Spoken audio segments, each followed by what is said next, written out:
PCHS Studios. Welcome to Charter School Radio with your host, Coach Dennis Snyder. Go ahead.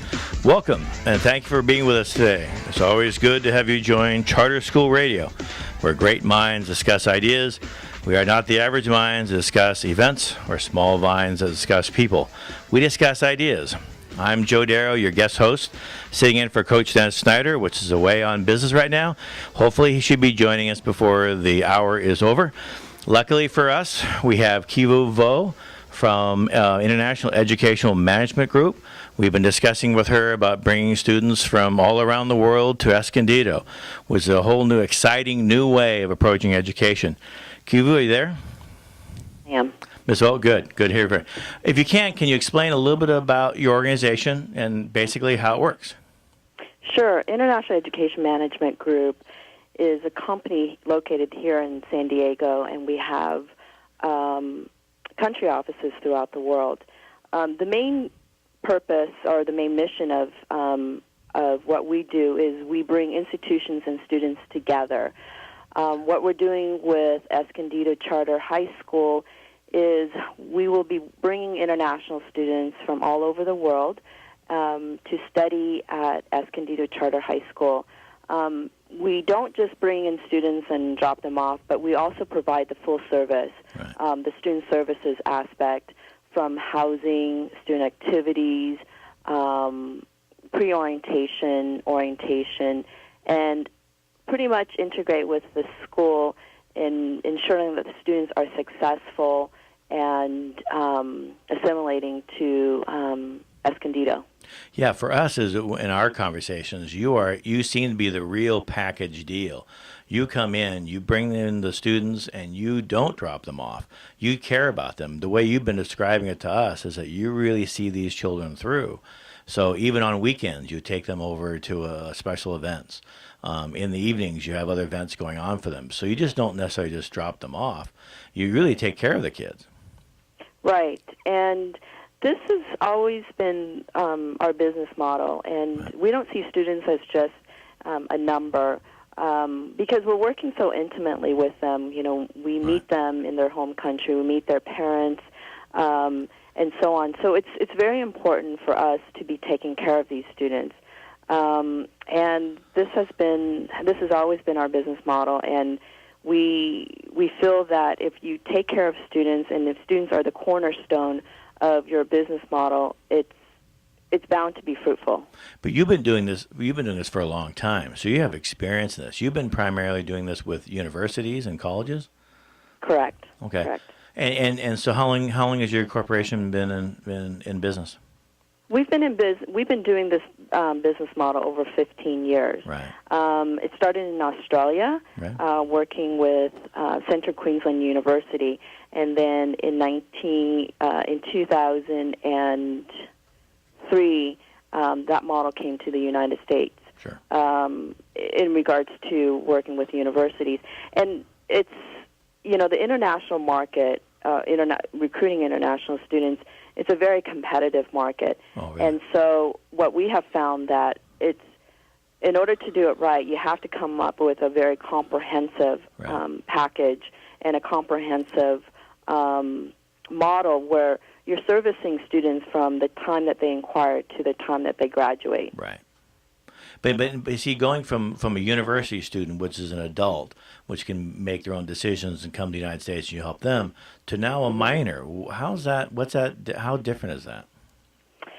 It's not so much different because the students, if you take care of the, minors, they're going to be more dependent on you. Right. And also they're more, if you do it right, they're going to stick with you for a long period of time. High school, college or university students, they've kind of already set in their ways. I mean, right. You have the services there, but they may not choose to take on the services. And so the retention rate for college and university students is a little bit lower okay. than it would be for high school students. Right. Is this a popular thing? Do you have more students wanting to come to the United States than high schools offering positions? I mean, or available slots? Well, with the budget crunch right. and with It used to be that the demand was more than the supply because, but now I think it's the other way around. Okay. Schools that are going to be attracting more students to their institutions are the schools that can provide the services, right. That can walk the talk, and right. really can nurture their students. And on top of that, provide an excellent academic experience. Sure. I mean, our experience with you is that you really care about the student. And you've been having some great stories for us. Can you tell us a few about your success stories? Absolutely. You know, the neat thing about this is that we get to see the students from the time that they come to the U.S. Right. to the time that they graduate. And just, for example, we have one student from Russia. When she first came to the U.S., she couldn't speak a word of English. Huh. And we really worked with her, and she's very, very bright. And we saw a lot of light in her, and right. she was very critical when she first came to the U.S. She came because her parents wanted her to come. Oh. By working with her and involving her in different activities, and we have what is called a student ambassador program where she would be the person welcoming other Russian students and, wow. and so on. She's now part of our team because the experiences that she went through, and she's changed dramatically. Wow. You know, this is just one story out of hundreds of stories that we have. But and that's the beauty of, you know, welcoming international students to the United sure. States. If they're well taken care of, their perception of the United States is going to be very, very different. Right. And these are the students that are going to be future leaders in right. their home country. And so for us, right. You know, this is the highlight of what we do, is to see success stories. Well, it sounds fantastic. But now, if other administrators from other high schools are listening, what do they need to do? What do they need in terms of who handles all the immigration papers? Who do they call if there's a problem with behavior problem, you know, discipline? What happens about that? How does that process work? Are you responsible for all those?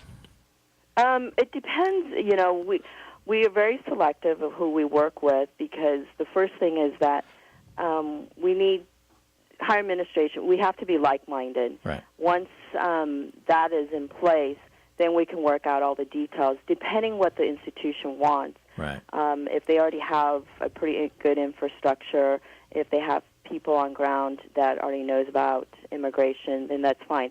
But if they need the help, we have the staff that, you know, are experts in that. So we can customize the services accordingly to the institution. That's fantastic. So you're willing to work with an institution, but like an example of the immigration, do you handle was it the I-20 they call it?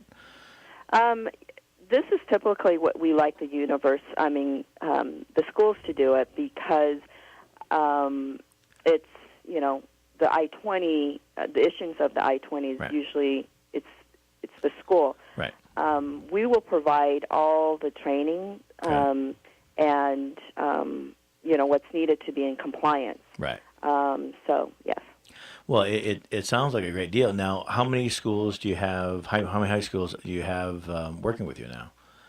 We currently work with 3 high schools. Okay. And and these are the high schools that we have very good relationships with, and so currently 3 high schools, and we probably will stick with 3 for now. You know, this year till next year, because when we're very much about walking the talk, right. And when we say we're going to deliver, we usually right. deliver. So this is why we're very selective in the institutions that we work with. So people will approach you and you interview them and see if it's a good fit. And then, right. but how does it work? Is it the first year you get 500 students or you get 50? No. Or how does that ramping up work? It depends on the institution's goals okay. and where they want to be. And given that in the current infrastructure, so we evaluate everything. Our team goes out and, you know, look at the infrastructure, the processes, right. And based upon that, we will work with the school to build the infrastructure to host the students. Sure. And that could take 6 months, a year, and so on. Okay. And what kind of, the curriculum, the teaching staff, and so on. Right. So when we evaluate this, then we provide a realistic goal of what we can achieve.